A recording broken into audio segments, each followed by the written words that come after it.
자, 사도행전에 지금 이 사건, 그러니까 바울이 예수님을 만나는 이 사건이 3번 기록이 됩니다. 9장이 나오고 22장이 나오고 26장이 나와요.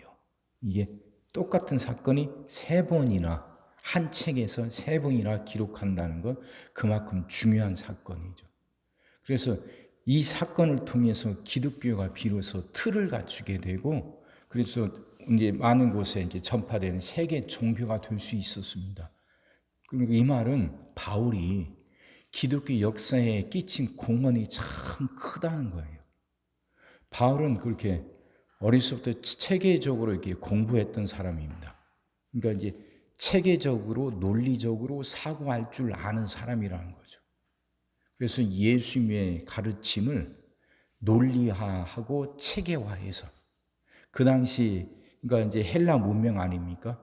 그러니까 헬라 문명에 있는 사람들도 이해할 수 있도록 그렇게 복음을 정리한 사람. 그게 바울입니다.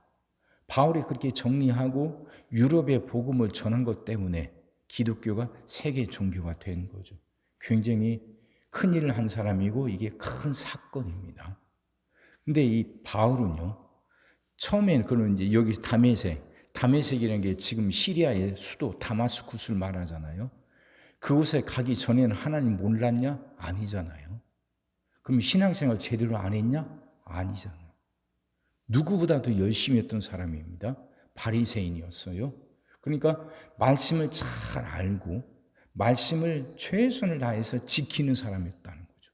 그리고 가말리엘 문화생 그랬죠. 그 당시 그 이스라엘에서 가장 위대한 학자가 가말리엘이에요. 그 사람 밑에서 그렇게 공부를 열심히 했고 그래서 제대로 배우고 누구보다도 열심히 신앙생활을 했던 사람이죠. 근데 그런 바울에게 예수님과 그 예수님 따르는 사람들은 굉장히 위험한 존재들로 보였단 말이에요. 왜 그러냐면 예수님이 율법을 깨뜨린다 생각했습니다. 안식일 날 병자들을 고쳐요. 죄인들과 같이 하고 그들과 같이 밥을 먹어요. 모세는 이렇게 말했지만 나는 이렇게 말한다 하면서 율법을 해석하는데 자기가 여지껏 배워왔던 것과는 다른단 말이에요. 그러니까 바울에게 예수님은 율법을 깨뜨리는 사람, 그리고 성전을 부정하는 사람, 그래서 위험한 사람으로 여겨졌던 거죠. 이 예수를 그대로 놔두면 안 된다. 나라가 위험해진다. 그렇잖아도 지금 이 하나님으로부터 선택받은 이 선민들, 이 이스라엘 유대인들이 지금 노만 식민지로 고통당하고 있는데 우리가 그래도 식민지로부터 벗어나고 나라가 반듯하게 서고 하려면 하나님의 은혜가 있어야 되는데 하나님의 은혜를 받으려면 하나님이 주신 율법을 잘 지켜야 되는데 예수가 그걸 깨뜨린단 말이죠. 백성들을 호도하고 미혹시켜서 잘못되게 만든다는 거죠. 그런데 그렇게 다행히도 그렇게 위험스러운 존재 예수를 로마가 대신해서 죽여줬단 말이에요. 또 그 예수님이 십자가에 못 박혀 죽었단 말이에요. 신명기에는 나무에 매달린 자마다 저주받은 자라는 구절이 있어요. 그러니까 봐라. 예수의 저 죽음 봐라. 십자가 나무에 매달려 죽었으니까 성경 말씀대로 저주받은 자다. 이게 바울의 생각이었단 말이에요.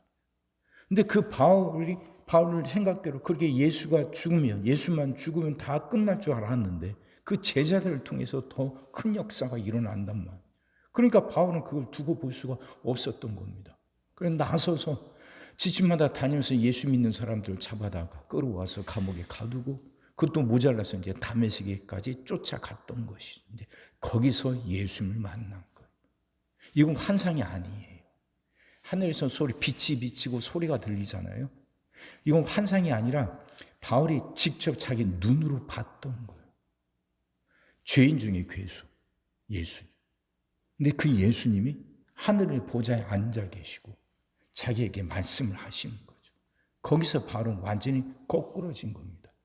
여지껏 자기가 지켜왔고 이것이 진리고 그래서 온 힘 다해서 이건 붙들고 지켜야 된다 생각했던 것들이 이 순간에 완전히 와르르 무너지고 만 것이죠. 그래서 그렇게 사울이 바울로 완전히 변화된 겁니다. 자, 이게 무슨 사건이냐면 이 사건의 의미가 뭐냐면, 그래, 첫 번째는 하나님은 끝내 자기 일을 하셔요. 하나님은 끝내 하나님의 일을 하셔요. 지금 이 사울이 하나님을 가로막잖아요. 예수 믿는 사람들을 핍박하면서 하나님을 방해하는데, 하나님은 그런 사울을 변화시켜요. 그를 완전히 무너뜨리고 뒤집어서 새로 세워서 하나님의 역사, 복음을 전하는 그 역사를 이루고야 마시는 거죠. 그러니까 누구도 하나님을 가로막지 못해요. 하나님의 역사는 반드시 이루어지고야 마는 겁니다. 그리고 두 번째로 바울의 입장에서 보면요, 바울은 자기가 옳다고 여겼어요. 자기 생각이 진리라고 여겼어요. 지금껏 배워왔던 것들이. 근데 그게 하나님을 대적하는 거였단 말이에요. 하나님을 가로막았다는 거예요. 여러분, 이 앞에서요, 그러면 이 말씀 앞에서 우리도 한번 돌아봐야 돼요. 흔들리라는 말이 아니라 겸손하게 자기를 돌아봐야 된다는 거예요. 바울은 여지껏 자기가 배우고 자기가 해왔던 것, 그것만이 전부라고 여겼단 말이에요. 그러다 보니까 예수님이 하신 말씀들, 예수님이 하신 행동들이 여지껏 자기가 배워왔던 것들과 다르다 보니까 그 예수님을 배척했단 말이죠. 그러면서도 자기가 잘한다고 생각했고 이것이 하나님 뜻이라고 생각했단 말이에요. 철저한 자기 오해죠. 오해죠. 그럼 우리도 바울처럼 그럴 수 있는 거예요. 우리도 나름대로 배워왔고 나름대로 살아왔어요. 지켜온 것들이 있어요. 그래서 우린 그것이 진짜라고 여기고 이것이 전부라고 여기며 그걸 붙들고 살아요. 근데 그것들이, 이런 생각들이 우리를 그렇게 교만하게 만들고 복음 속에, 말씀 속에 더 깊이 들어가지 못하도록 방해하고 있는 건 아닌가. 다시 말하면 말씀 앞에 언제나 겸손하게 엎드려야 된다 하는 말을 하고 있는 거예요. 내가 다 아는 거 아니에요. 항상 내가 옳은 거 아니에요. 내가 틀릴 수도 있고 내가 잘못 알 수도 있어요. 그렇다면 이걸 인정한다면 어떤 소리는 다 듣고 이리 휘둘리고 저리 휘둘리고 이리 혹하고 저리 혹하라는 게 아니라, 그 말이 아니라 말씀 앞에 겸손해야 된다는 거예요. 겸손하게. 나 다 알아. 나 다 해봤어. 내가 몇 년을 믿었고 내가 뭘 했고 이것에만 사로잡히다 보면 말씀 앞에 교만해져요. 말씀을 받아들이지 못해요. 근데 내가 틀릴 수도 있다는 것, 그 생각을 가지면 말씀에 더 귀를 기울이려고 해요. 다시 말하면 말씀 앞에 자기를 자꾸 비춰보는 거예요. 내가 지금 제대로 믿고 있는 건가? 내가 지금 하나님의 뜻이라고 여기고 있는 것이 혹시 내 욕심이 반영된 건 아닌가? 나는 이게 하나님 뜻이라고 하지만 이게 정말 내 욕심 때문에 하는 거 아닌가 하는 생각들, 이것들이 우리를 흔들어대는 게 아니라 이 생각들이 우리를 하나님 앞에 바르게 세워놓는 거예요. 나침반 이야기 기억나시죠? 나침반의 바늘은 고정되어 있지 않아요. 항상 흔들리잖아요.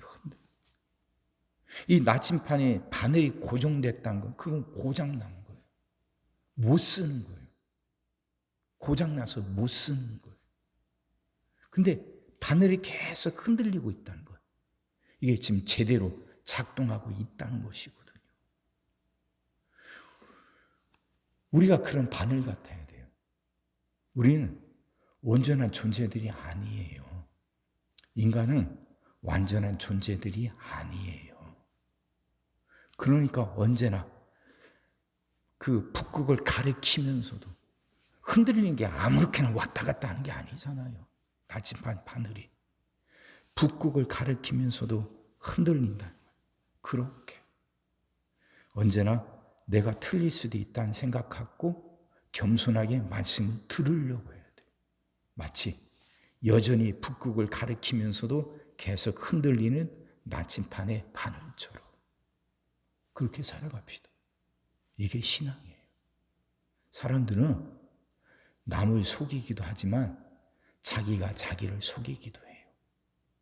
자기가 자기 자신에게 속을 때도 많아요. 이게 인간이에요.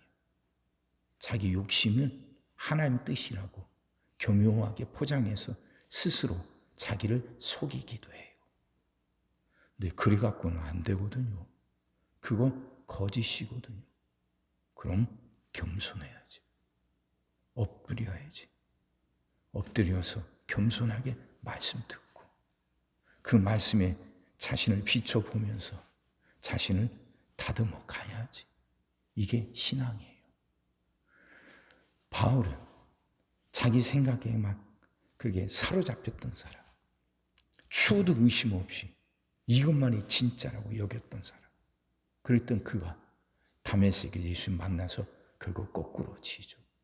아니라는 걸 철저히 깨닫고 그 다음부터 새롭게 변해서 복음을 전합니다. 앞으로 계속 보게 되었지만 바울의 앞길이 순탄한 건 아니에요. 옛날에 자기가 그 예수님을 핍박했던 것 때문에 그것 때문에 새롭게 변화돼서 복음 전하면서도 많은 어려움을 겪게 됩니다. 그 과거의 그 일 때문에. 그러니 우리는 이 말씀을 들으면서 우리 자신을 그렇게 다듬어 가자고요.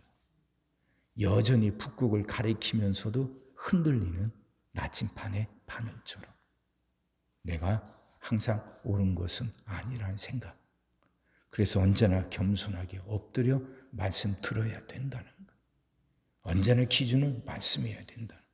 이 생각 갖고 말씀에 자신을 온전히 맞추면서 신앙의 길을 끝까지 걸어가는 여러분과 제가 되기를 주의 이름으로 축원합니다. 기도하겠습니다. 사랑의 주님, 말씀이 이해가 되게 하시고 깨달아지게 하시고 은혜가 되게 하여 주옵소서. 하나님, 마지막까지 겸손히 엎드려 말씀 듣게 하여 주옵소서. 교만하지 않게 하여 주옵소서. 내가 다 알고 있어. 내가 많이 해왔고 내가 누구보다도 잘하는 일이 아닌 그런 어리석은 교만 때문에 말씀에서 어긋나는 일 없게 하여 주옵소서. 정말 마지막까지 주님 앞에 서는 그 순간까지 겸손하게 엎드려 말씀 듣고 그 말씀에 자신을 비추어 자신을 가다듬어 가는 우리들 되게 하여 주옵소서. 이렇게 신앙의 길을 끝까지 걸어갈 수 있도록 하나님 우리를 붙들어 주시옵소서. 오늘도 우리 모든 성도들 위해 기도합니다. 한 사람 한 가정 빠짐없이 일일이 찾아가셔서 오늘도 함께 하시고 은혜 내려 주옵소서. 가정들이 다 평안하게 하시고 식구들이 다 건강하게 하시며 생업이 다 형통하게 하시고 문제들이 다 해결받게 하여 주옵소서. 우리 자녀들을 축복하시고 앞길을 열어 주옵소서. 우리 자녀들이 하나님을 사랑하게 하시고 말씀을 지키게 하시며 하나님께 영광 돌리는 일꾼들로 살아가게 하여 주옵소서. 하나님 우리에게 새날을 주시는 분임을 믿습니다. 성도들은 질병을 이겨내고 물질의 어려움을 극복하고 수많은 문제들을 해결하며 살아가는 그 새날을 살게 하시고 교회는 예배가 살아나 빈자리가 가득 채워지며 언제나 생명의 역사가 일어나는 새날을 살게 하여 주옵소서. 오늘도 모든 성도들 눈동자처럼 지키시고 복된 길로 인도하여 주옵소서. 믿사옵고 예수님의 이름으로 기도하옵나이다. 아멘.